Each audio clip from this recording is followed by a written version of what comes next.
ಎಲ್ಲರಿಗೂ ನಮಸ್ಕಾರ. ಇವತ್ತು ಈ ವಾರದಲ್ಲಿ ಭಾಳ ಸಂತೋಷ ತಂದಿರ್ತಕ್ಕ ದಿನ. ಯಾಕೆಂದರೆ ಇವತ್ತು ಏನು ಈ ಕಾರ್ಯಕ್ರಮನ ಯಶವಂತಪುರದಲ್ಲಿರ್ತಕ್ಕಂಥ ಒಂದು ಲಲಿತ ಕಲಾ ಅಕಾಡೆಮಿನಲ್ಲಿ ಈ ಕನ್ನಡ ಸಂಸ್ಕೃತಿ ಸಾಹಿತ್ಯ ಕೂಟ ಅಧ್ಯಕ್ಷ ಆಗಿರ್ತಕ್ಕಂಥ ಕೃಷ್ಣ ಅವರು ಮತ್ತು ಅವರ ಪದಾಧಿಕಾರಿಗಳು ಈ ದಿನ ಸಮಾಜದಲ್ಲಿ ಯಾರು ಉತ್ತಮ ಕೆಲಸ ಮಾಡಿದ್ದಾರೆ, ಯಾರು ಇನ್ನೂ ಅನೇಕ ಕೆಲಸಗಳಲ್ಲಿ ಭಾಗಿಯಾಗಿ ಜನಗಳ ಸೇವೆ ಮಾಡಿದ್ದಾರೆ ಮತ್ತು ಕಾನೂನಾದ್ಯತ ಯಾರಿದ್ದಾರೆ ಅವ್ರನ್ನ ಒಂದು ಅನ್ವೇಷಣೆ ಮಾಡಿ ನನಗೆ ಅವಾರ್ಡ್ನ ಇವತ್ತು ಕೊಡ್ತಾಯಿದ್ದಾರೆ ಅಂತ ಹೇಳಲಿಕ್ಕೆ ಅವಾರ್ಡ್ ತೊಗೊಳ್ಳೋಕ್ಕೆ ನನಗೆ ಭಾಳ ಸಂತೋಷ ಆಗ್ತಿದೆ. ಜೊತೆಗೆ ಬರೀ ನಾನು ಅವಾರ್ಡ್ ತೊಗೋತಿ ಇಷ್ಟೊತ್ತು ಮಾತಾಡೋರು ನಮ್ಮ ಸ್ನೇಹಿತರಾಗಿ ನವೀನ್ ಅವರಾಗಲಿ ಮತ್ತು ನಮ್ಮ ಇವರಾಗಲಿ ಮತ್ತು ರೆಡ್ಡಿ ಅವರಾಗಲಿ ಮತ್ತು ರವೀಂದ್ರ ಅವರಾಗಲಿ ಮತ್ತು ರಾಜ್ಪಾಲ್ ಅವರಾಗಲಿ ಎಲ್ಲರೂ ನಾನು ಅವಾರ್ಡ್ ತೊಗೊಳೋದು ಹೇಳ್ತಾಯಿದ್ರು. ಆದರೆ ಅವ್ರಿಗೆ ಅವಾರ್ಡ್ ಬಂದ ವಿಷಯಗಳನ್ನ ಹೇಳಲಿಲ್ಲ. ಯಾಕೆಂದರೆ ನೋಡಿ, ಅವಾರ್ಡ್ ಬರುತ್ತೆ. ಯಾಕೆಂದರೆ ನಮ್ಮ ನವೀನ್ ಅವ್ರಿಗೆ ಹೇಳಿದ್ರು JP ನಗರದಲ್ಲಿ ಅವರ ಒಂದು ಸಮ್ಮುಖದಲ್ಲೇ ನಾನು ಕೆಲವು ಡಾಕ್ಟ್ರೇಟ್ ಆಗ್ಬೋದು ಅಥವಾ ಜಿಮ್ ಆಫ್ ಇಂಡಿಯಾ ಆಗ್ಬೋದು, ಕೆಲವು ಗೋವಾದಾಗ್ಬೋದು, ಡೆಲ್ಲಿಗೆ ಹೋಗಿ ಬಂದೆ. ಎಲ್ಲ ಕಡೆ ನಿಮ್ಮಂಥ ಸ್ನೇಹಿತರು ನನ್ನನ್ನು ಇವತ್ತು ಈ ಒಂದು ತುದಿನಲ್ಲಿ ನಿಲ್ಲಿಸ್ಕೊಂಡು ಏನಿವತ್ತು ಸಮಾಜ ರತ್ನ ಪ್ರಶಸ್ತಿ ಕೊಡಲಿಕ್ಕೆ ಕಾರಣ ಆದರೂ ನಿಮ್ಮ ಸ್ನೇಹಿತರುಗಳಿಗೆಲ್ಲ ನಾನು ವಂದನೆ ಸಲ್ಲಿಸ್ತೀನಿ. ಜೊತೆಗೆ ನನ್ನ ತಾಯಿಗೆ ಇವತ್ತು ವಿಷಯ ಮುಡಿಸ್ತೀನಿ. ಯಾಕೆಂದರೆ ಜನ ಬರ್ತಾರೆ, ಅವಾರ್ಡ್ ತೊಗೋತಾರೆ, ನಾನು ಹಾಗೆ ಮಾಡಿದೆ, ನಾನು ಹೀಗೆ ಮಾಡಿದೆ, ಅಲ್ಲೊಂದು ಆಯ್ತಾರೆ. ಯಾಕೆ ನಾನು ಮೊದಲನೇದಾಗಿ ನನಗೆ ಒಂದನೇ ಸಲ ನನ್ನ ತಾಯಿಗೆ, ಜೊತೆಗೆ ನನ್ನ ತಂದೆ. ಇವತ್ತು ನನ್ನ ತಾಯಿ ನನ್ನ ಬೈತಾರೆ, ಮಾಡ್ತಾರೆ, ಅಷ್ಟೇ ಪ್ರೀತಿ ಮುದಿಸ್ತಾರೆ, ಮನಸ್ಸು ಹೇಳುತ್ತೆ ನಮ್ಮ ತಾಯಿ ಏನು ಹೇಳಿ. ಯಾಕೆಂದರೆ ನಾನು ಸದ್ಯ JP ನಗರ ಹೋಗ್ತಾಯಿದ್ದೀನಿ. ತಾಯಿನೂ ಫೋನ್ ಮಾಡಿದ್ರು ನನಗೆ. ತಾಯಿ ಇವತ್ತು ಕರೆ ಮಾಡಿ ನನಗೆ ವಿಶ್ ಮಾಡ್ಬೇಕಾದ್ರೆ ನನ್ನ ಕಣ್ಣಲ್ಲಿ ನೀರು ಬಂತು. ಯಾಕೆಂದರೆ ನಾನು ತಾಯಿಗೆ ಆಶೀರ್ವಾದ ಪಡ್ಕೊಳ್ಳೋ ದಿನ ತನ್ನ ತಾಯಿ ನನ್ನ ತಾಯಿ ವಿಶ್ ಮಾಡ್ತಾ ಅಂದರೆ ನಾನೆಂಥ ಭಾಗ್ಯಶಾಲಿ. ಜೊತೆಗೆ ನನ್ನ ಏನು ಸುತ್ತಮುತ್ತ ಸ್ನೇಹಿತರು, ನಮ್ಮ ರವೀಂದ್ರ ಆಗ್ಬೋದು, ನವೀನ್ ಆಗ್ಬೋದು, ನಮ್ಮ ಇವರಾಗ್ಬೋದು, ನಮ್ಮ ರೆಡ್ಡಿರಾಗ್ಬೋದು, ಎಲ್ಲರೂ ನನ್ನ ಈ ಕಾರ್ಯಕ್ರಮ ಬಂದು ಶುಭ ಕೋರಿ ನನಗೆ ಹಾರೈಸಿದ್ದಾರೆ. ಎಲ್ರಿಗೂ ನನ್ನ ನಮಸ್ಕಾರ ತಿಳಿಸ್ತಾ, ಇದೇ ರೀತಿ ನಿಮ್ಮ ಪ್ರೀತಿ ವಾತ್ಸಲ್ಯ ನನ್ನ ಮೇಲೆ ಸದಾ ಇರಲಿ. ನಿಮ್ಮ ಒಂದು ಸ್ನೇಹ ಶಕ್ತಿ ಅಂದರೆ ಏನು ಸ್ನೇಹಿತರ ಶಕ್ತಿ ನನಗೆ ಸದಾ ಇರುತ್ತೋ ಅಲ್ಲಿವರೆಗೂ ನಾನು ಏನು ಸಾಧನೆ ಮಾಡಬೇಕು ಅಂತ ಅಂದ್ಕೊಂಡಿದ್ದೀನೋ ಎಲ್ಲರೂ ಸಾಧನೆ ಮಾಡ್ತೀನಿ. ನಿಮ್ಮ ಇದೇ ಥರ ಆಶೀರ್ವಾದ ನನ್ನ ಮೇಲೆ ಇರಲಿ. ಆ ಭಗವಂತ ನಿಮಗೂ ಚೆನ್ನಾಗಿ ಇದು ಮಾಡಿಕೊಟ್ಟು ಆರೋಗ್ಯ ಐಶ್ವರ್ಯ ಕೊಡಲಿ ಅಂತ ಹೇಳ್ತಾ ಈ ಕಾರ್ಯಕ್ರಮಕ್ಕೆ ಬಂದು ನನ್ನ ವಿಷಯ ನನಗೆ ಶುಭಾಶಯ ಹೇಳಿದ್ರಲ್ಲ ಅವ್ರಿಗೆಲ್ಲರಿಗೂ ನನ್ನ ನಮಸ್ಕಾರ ತಿಳಿಸ್ತಾ ನನ್ನ ಮಾತು ಮುಗಿಸ್ತೀನಿ. ಜೈ ಹಿಂದ್, ಜೈ ಕರ್ನಾಟಕ. ಮತ್ತು ಎಲ್ಲರಿಗೂ ವಂದನೆಗಳು.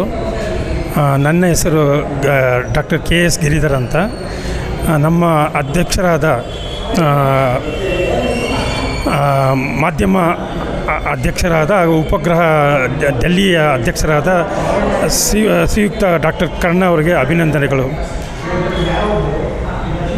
ಹಾಗೂ ಅವರ ಸೇವೆ ಭಾಳ ಅಪಾರವಾದ್ದು. ನನಗೂ ಒಂದು ಈ ಸಮಾರಂಭದಲ್ಲಿ ಭಾಗವಹಿಸಲು ಅವಕಾಶ ಕೊಟ್ಟು ಹಾಗೂ ನನಗೂ ಒಂದು ಅವಾರ್ಡನ್ನು ಕೊಟ್ಟಿರುತ್ತಾರೆ.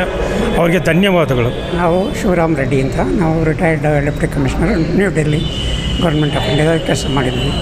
ನಮಗೆ ಈ ನಮ್ಮ ಡಾಕ್ಟರ್ ಕರ್ಣ ಸರ್ ಮೀಡಿಯಾ ಮತ್ತು ಸೋಷಿಯಲ್ ಮೀಡಿಯಾ ಜಾಯಿಂಟ್ ಸರ್ ಹಾಕಿದ್ದಾರೆ, ಸೆಕ್ರೆಟರಿ ಆಗಿದ್ದಾರೆ. ಅವರು ನಮಗೆ ಒಂದು ಅವಕಾಶ ಕೊಟ್ಟು ಈ ಸೇವಾ ರತ್ನ ಅವಾರ್ಡನ್ನು ಕೊಡಿಸಿದ್ದಾರೆ. ಅದು ತುಂಬ ಕೃತಜ್ಞತೆಗಳು ಮತ್ತು ಧನ್ಯವಾದಗಳು. ಅವರ ಒಂದು ಪ್ರೇರಣೆಯಿಂದ ಈ ಥರ ನಮ್ಮ ಎಲ್ಲ ಸಮಾಜದವರು ಸೇವಕರನ್ನು ಐಡೆಂಟಿಫೈ ಮಾಡಿ ಈ ಥರ ಸಮಾರಂಭ ಪ್ರಶಸ್ತಿ ಕೊಡೋದು ತುಂಬ ಮುಖ್ಯವಾಗಿ ಸಂತೋಷವಾಗಿದೆ. ಎಲ್ರಿಗೂ ನಮಸ್ತೆ. ಇವತ್ತು ಒಂದು ಸುವರ್ಣ ಕರ್ನಾಟಕ ಸೇವಾ ರತ್ನ ಅನ್ನೋ ಒಂದು ಪ್ರಶಸ್ತಿನ ಇವತ್ತು ನಾವು ಎಲ್ಲರೂ ಕೂಡ ಇಲ್ಲಿರುವಂಥ ಎಲ್ರಿಗೂ ಒಂದು ಸಮಾಜ ಸೇವೆನ ಉದ್ದೇಶಪೂರ್ವಕವಾಗಿ ಇಟ್ಕೊಂಡು ಆ ಸಮಾಜಪೂರ್ವಕ ಕೆಲಸಗಳಲ್ಲಿ ತೊಡಗಿರುವಂಥ ಎಲ್ರಿಗೂ ಸಹ ಸುವರ್ಣ ಕರ್ನಾಟಕ ಸೇವಾ ರತ್ನ ಪ್ರಶಸ್ತಿನ ಕೊಟ್ಟಿದ್ದಾರೆ. ಅದರಲ್ಲೂ ನಮಗೆಲ್ಲ ಒಂದು ಸ್ಫೂರ್ತಿ ಅಂತಲೇ ಹೇಳ್ಬೋದು. ಮಿಸ್ಟರ್ ಕರ್ಣ ಅವರು ಇವರು ಮಾಧ್ಯಮ ಮತ್ತು ಉಪಗ್ರಹ ಮಂಡಳಿಯಲ್ಲಿ ನವದೆಹಲಿಯಲ್ಲಿ ಕಾರ್ಯದರ್ಶಿಯಾಗಿ ಕೆಲಸ ಮಾಡ್ತಾ ನಮ್ಮೆಲ್ರಿಗೂ ಈ ಸಮಾಜ ಕೆಲಸಗಳಲ್ಲಿ ಸ್ಫೂರ್ತಿಯಾಗಿ ನಮ್ಮ ಯಾವುದೇ ಒಂದು ಚಟುವಟಿಕೆಗೆ ಬೆನ್ನೆಲುಬಾಗಿ ನಾನು ಇರ್ತೀನಿ, ನೀನೇನಾದ್ರು ಒಂದು ಸಮಾಜ ಸೇವೆಗಳಲ್ಲಿ, ನಮಗೆ ಸಮಾಜ ಸೇವೆಯಲ್ಲಿ ಇಂಟ್ರೆಸ್ಟು, ಆ ಥರ ಉತ್ಸಾಹಿಗಳನ್ನ ತುಂಬ ಅಂಥವರು ನಮ್ಮ ಕರ್ಣನಂಥವರು ನಮಗೆ ತುಂಬ ಖುಷಿಯಾಗುತ್ತೆ.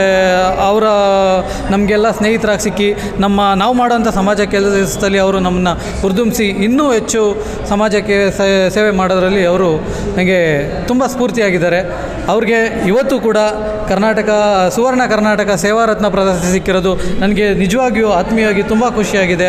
ಇವ್ರಿಗೆ ಇದೇ ಅಲ್ಲ, ಇದಕ್ಕಿಂತ ದೊಡ್ಡ ದೊಡ್ಡ ಅವಾರ್ಡ್ಗಳು ಸಿಗಬೇಕು ಮತ್ತು ದೊಡ್ಡ ಅಧಿಕಾರ ಸಿಗಬೇಕು. ಇಂಥವ್ರಿಗೆ ಅಧಿಕಾರ ಸಿಕ್ಕರೆ ಸಮಾಜ ಸೇವೆಗಳು ತುಂಬ ಚೆನ್ನಾಗಾಗುತ್ತೆ. ಇವತ್ತು ನಾವು ನೋಡ್ತಾ ಇದ್ದೀವಿ ಯಾವ್ಯಾವ ರೀತಿ ಅಧಿಕಾರಿಗಳು ಯಾವ್ಯಾವ ರೀತಿ ಮಾಡ್ತಾ ಇದ್ದಾರೆ ಅಂತ. ಒಬ್ಬ ನಿಷ್ಠಾವಂತ ಕಾರ್ಯಕರ್ತ ಪ್ರಾಮಾಣಿಕವಾಗಿ ಸಮಾಜ ಸೇವೆ ಮಾಡೋಂಥ ಕರ್ಣನಂಥವರು ಮುಂದೆ ಬರಬೇಕು ಅನ್ನೋದು ನಮ್ಮೆಲ್ಲರ ಆಸೆ.